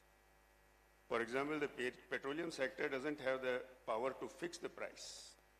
The electricity regulator has the power to fix the tariff and also give the license. Petroleum has the power to give the license. You fix the price also now? Okay. Then there is a pipeline type, okay. That is the pipeline transmission charge, not the petroleum price, the output. So even within the regulators. This is important because they were not allowed to go downstream. They were only allowed to regulate upstream, am I right? Yeah. Infrastructure and upstream. Not allowed to go down. Okay. Then there is a regulatory, then there is an airport authority, a civil aviation regulator. Now the civil aviation regulator is the best of all. It says Economic Regulatory Commission, which looks at only the economic part of it. And within the economic part, it looks at, I don't know how many of us has looked at the breakup of the fee that we pay at the airport. Part of it is user fee, part of it is development fee. User fee is fine. He has invested, he is giving us a facility and charging us a UNIS fee. But he is charging in advance the development fee also. That is, he charges from the consumer the development fee, creates the facility. For expansion. So what happens is he is creating a private asset at the cost of the public user, which is directly, diametrically opposite to the concept of regulation right at the root of it. But it is going on. I confronted two airport regulators. I said, what is this going on and how do you do it? He said, aise hi chal raha hai. So that is about regulation in aviation sector. Now, coming to electricity, yes, there are a lot of criticism, lot of drawbacks, lot of shortcomings. But despite that, during the last 20 years, the electricity sector in India has come a long, long way. And today, only with this installation of smart meter, Indian electricity consumer will perhaps be one of the best in the world, most contented, best served, and with all the services available, with the charter and the electricity rules they have issued for the protection of the consumer. Once that smart meter comes, that already gets built into it, and the information gets to the consumer, which he demands. The only weak component in the Indian electricity regulator is his power is very limited to tame the defaulters. That is, he has to proceed under that civil procedure code, where any fine he imposes will be recovered as a government revenue dues, and it may not come for 50 years. So the people say, "Theek hai bhai, fine lagana hai, laga do, we will appeal and it will go on." So that is one area which is the weakest area of electricity regulator, which does not allow it to function and consolidate the market and the market players when it comes to consumer interface. Coming to transition, Alokji has done a lot of good work before the G20 for the transition group. And there was a group on financial requirements for 2030 and 2050. The figures of funds requirement have recently been revised by the Niti Aayog. And looking at that, it looks like it requires 30 lakh crores by 2030. And next 7 years or so. The issue is everybody, I followed the discussions and the conclusions and the press notes issued after the working group on finance. The concluding sentence was, all the multilateral development institutions must provide green finance, must provide a strategic combination of concessional finance and the private finance at cheap rates. Now, who is going to provide the funds at the cheap rate? All the multilateral institutions, they also have a bottom line. They have an annual statement where their performance is evaluated.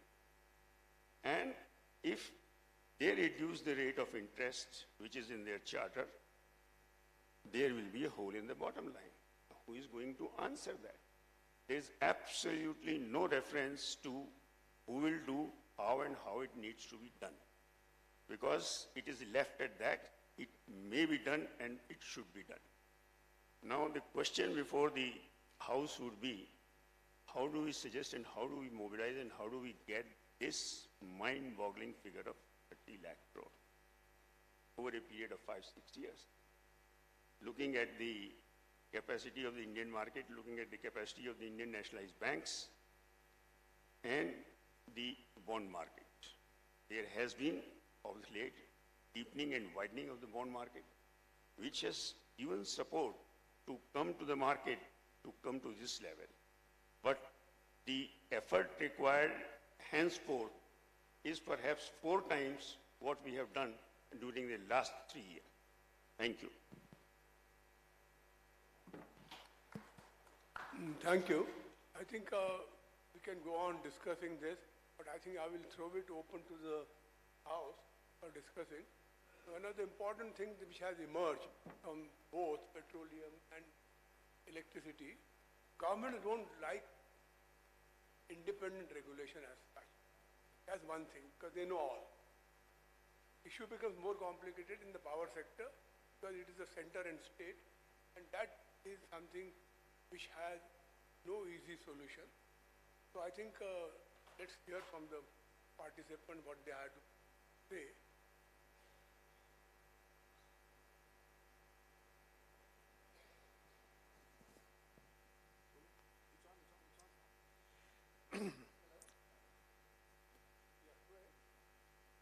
Yeah, the staff of the commission plays a very important role in the effective functioning of the regulators. Most of the commissions in India are very poorly staffed. If you compare with advanced countries like USA, they are very heavily staffed with very effective and qualified persons who do all the data collection, research, and analysis, and then put up the progressive regulations before the commission. So is there a proposal to set up a central services for the regulatory commission to provide the staff to the central and state regulatory commission, not only electricity, but all other regulatory commissions? IPPI is planning to do this. I just want to share. We have something called IPRI, which is IPPI, this thing for Regulatory Institute. We are going to be restarting, in fact, we did this some time back, 5 years back, where we're going to be training people on understanding regulation. Those who are interested in working in regulatory commissions, but those who are also consumers and others who are wanting to represent their case and issues in regulatory, and to understand the regulatory laws, which I think is extremely important. So we're doing that. No, there was a proposal in the forum of regulators to have a common like cadre of, so that there is a interchange from a state regulatory commission to central regulatory commission. There is some also career profile, but that is a very elementary stage because they are governed by different, the state government and central government. Yeah, like something like, yeah, one can say loosely like Indian regulatory service, so you take people. But it's only very initial thought. It will take time to, whether states will agree or not in the current acrimony between state governments and central government. In power sector, they see it with a lot of suspicion and doubt. Why Ministry of Power is doing, and our regulator will be influenced and their people will come in the staff. So I'm not very optimistic about this concept, but something needs to be done, you are right.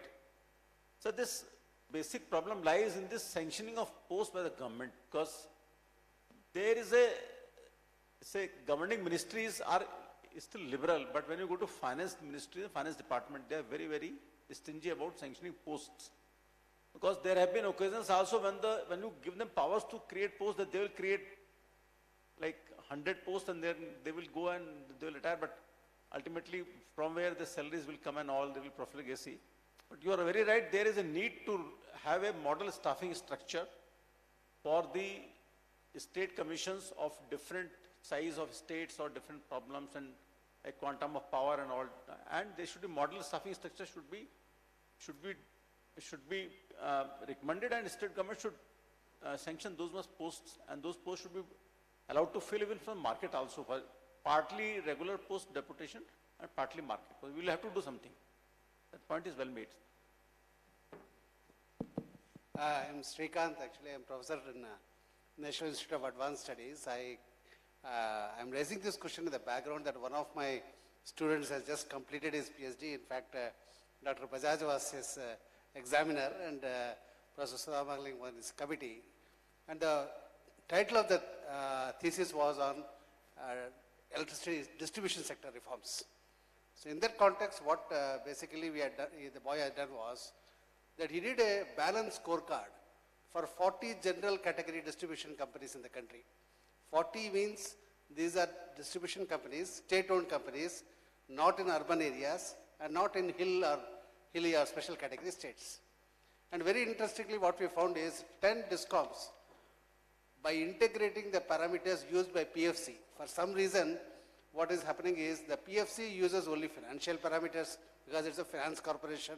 The REC does its ranking using McKinsey, uses everything but finance parameters. So what we did was basically did a merger, allotted weights, and basically had 32 parameters to rank these 40 DISCOMs. We came up with actually 10 DISCOMs, which are the worst performing DISCOMs in all categories in general. Out of this, 3 were in UP, 3 are in Karnataka. So the whole question basically what I feel is, I think Mr. Parashar meant it right, that unless you reform the distribution companies, and what we find very clear is that all this, we talked about AI, we talked about basically smart meters. I think as long as we have state-owned DISCOMs, I think nothing is going to happen. We'll spend money on smart meters, We'll have all the data, but nothing will be done. So the whole question is, how do you create a general atmosphere in the countries? And that's why I'm very happy, that's what we have cited in the boy has cited, the Orissa regulator. Though the first set of privatization failed, the Orissa regulator has come back a second time and they've done the privatization. Because the question that was posed all the time is, can you really privatize? Are there takers for large states where agriculture power is a big part of the total consumption? And what we find, at least, yes, Orissa doesn't have the highest, as high as Karnataka, but still, Orissa has a substantial rural consumption, and there basically privatization has happened successfully. So the question I would ask to Mr. Alok Kumar is it not possible to build a consensus, at least among some states, that you start off on this journey, you keep them under your control, that is the states don't lose control. But what we have also found is, the regulator is more effective when there is a private sector discount. The regulator is less effective when there is complete government discount for the two masters problem that was mentioned.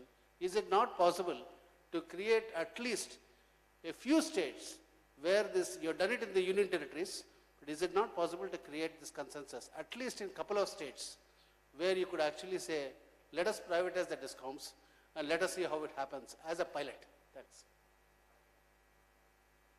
Don't think it is possible by any, say, push from government of India, because some states have their own philosophies and their own political, say, sphere to work in.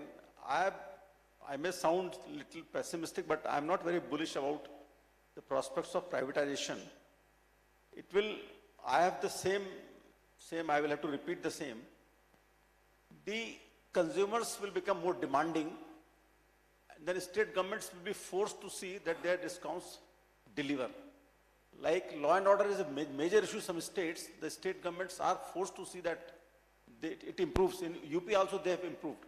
So my only take is, which may not be radical, it is the consumers' demand which will change the philosophy and the act of the discoms. No consensus is possible because of the, say, we always quote the opposition from the engineers. That is one big threat, because by strike, within 3 days they can bring down the state to their knees. But inherently, even the power ministers in the state don't want privatization. They do not lose their power. So political setup will understand only the demand from the consumers that discom has to deliver. And whatever it takes to deliver, it will happen. You see, the privatization is not a solution for the simple reason Orissa was selected by World Bank because it has very low agriculture consumption. That was the reason. It failed for different reasons. Now it is working all right. But the real issue comes if you take so-called Great Gujarat model.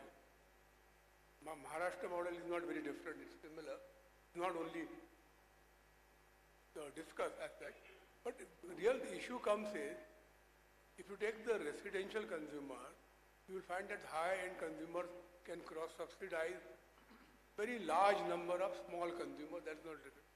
But real issue comes is, who is going to subsidize agriculture? Now agriculture is not a small or marginal farmer. These are your political leaders, they who control. So who is going to supply electricity at very cheap rate? So that's why the scheme of solarization of agriculture pump set, if we had gone for decentralized generation, but again it's too late now, because we are going to again invest money. So I don't think there is an easy solution. So the market cannot be just created because you say that I'm going to have private sector. Private sector is not going to invest money where they have to cater to large rural area. Even if you were to go to Gujarat, they will not be able to handle that part. They will be fine with the cities. Anyway, in Gujarat, you already have Ahmedabad, Surat, and this thing. They are already in the private district. Maharashtra also, again, competition, if you talk about, doesn't work because people keep talking about there is a competition in Mumbai city. It's a very flawed competition. It wasn't a competition at all. Anyway, I don't want to go into those details. But anyway, I think the point here is we are dealing with a very, I think it is not even a complex issue.